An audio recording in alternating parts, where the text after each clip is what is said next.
नमस्ते बच्चों, आज मैं आपको आपकी पुस्तक क्षितिज का 6वां चैप्टर पढ़ाऊंगी जिसका नाम है प्रभो। यह एक कविता है जिसे जयशंकर प्रसाद ने लिखा है। इसमें उन्होंने ईश्वर की सर्वव्यापकता का वर्णन किया है और चंद्रिका को उसकी मुस्कान, नदियों के कलकल को उसकी हंसी बताते हुए प्रकृति के सौंदर्य का वर्णन किया है। ईश्वर की कृपा से सभी मनोरथ पूर्ण हो जाते हैं। आइए हम पहले मिलकर इसका सस्वर वाचन करेंगे। विमल इंदु की विशाल किरणें प्रकाश तेरा बता रही हैं। अनादि तेरी अनंत माया जगत को लीला दिखा रही हैं।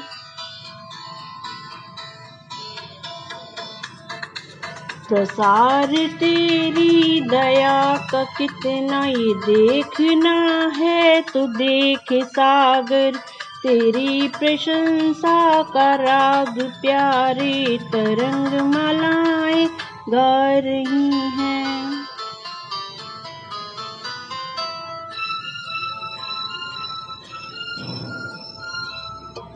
तुम्हारा स्मित हो जिसे निरखना वो देख सकता है चंद्रिका को।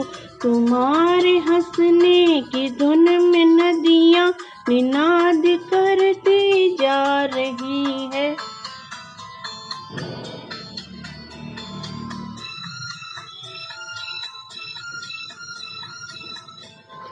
विशाल मंदिर की यामिनी में जिसे देखना हो दीपमाला तो तारक गण की ज्योति उसका पता अनूठा बता रही है।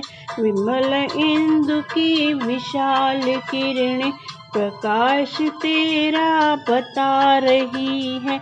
अनादि तेरी अनंत माया जगत को लीला दिखा रही है।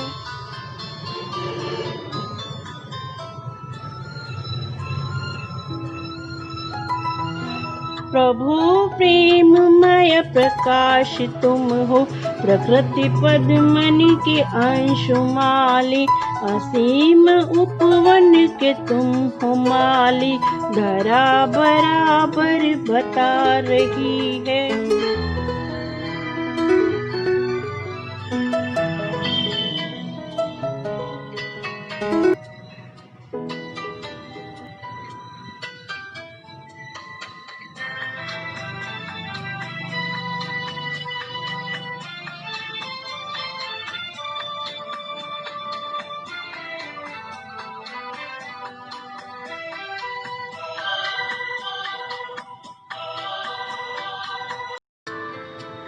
जो तेरी होवे दया दया निधि तो पूर्ण होता ही है मनोरथ। सभी ये कहते पुकार करके यही तो आशा दिखा रही है। विमल इंदु की विशाल किरणें प्रकाश तेरा बता रही हैं। विमल इंदु की विशाल किरणें प्रकाश तेरा बता रही हैं। कवि प्रसाद जी कहते हैं कि स्वच्छ चंद्रमा की उन्नत किरणें, चंद्रमा की चांदनी ईश्वर के प्रकाश को ही लक्षित कर रही है। अनादि तेरी अनंत माया जगत को लीला दिखा रही है। ईश्वर की माया सृष्टि से पूर्व की है, अनादि है और अनंत है, कभी समाप्त ना होने वाली है, हमेशा रहने वाली है और संसार को अपना चमत्कार दिखा रही है। प्रसार तेरी दया का कितना ये देखना है तो देखें सागर।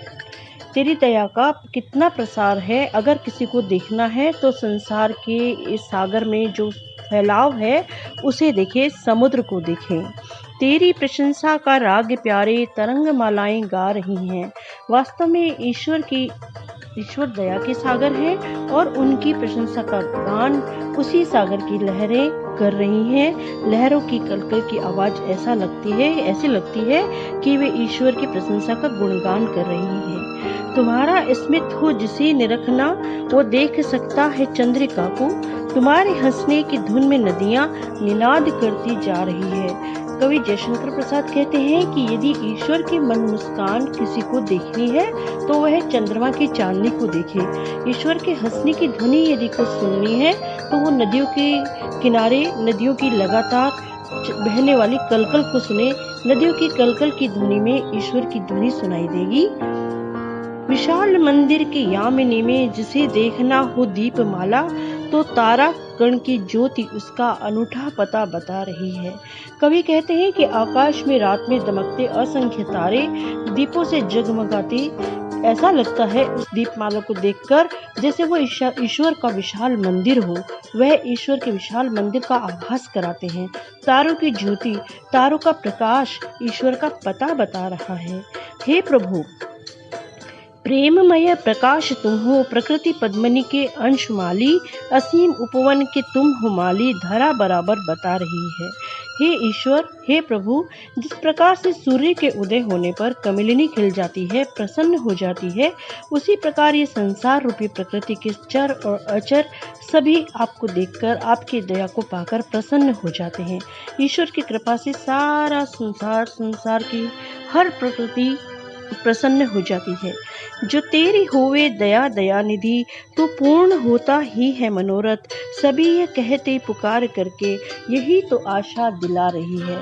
हे दयानिधि, यदि आपकी दया जिस पर हो जाए, आपकी कृपा जिस पर हो जाए, उसके सारे मनोरथ पूर्ण हो जाते हैं। सभी ये कहते पुकार करके, यही तो आशा दिला रही है। ईश्वर की जो दया है वही हमें उम्मीद जगाती है, आशा की किरण को जगाए रखती है। प्रकृति के सभी अंग ईश्वर की महत्ता बता रहे हैं। ईश्वर सर्वव्यापी है। उसे जानने के लिए हमें क्या चाहिए? हमें चाहिए भावुक हृदय और निर्मल मन। उसी से हम ईश्वर को जान सकते हैं। ईश्वर की कृपा से सारे मनोरथ पूर्ण हो जाते हैं। खड़ी बोली हिंदी में रचित है कविता प्रसाद जी की भावा अभिव्यक्ति का सुंदर उदाहरण है।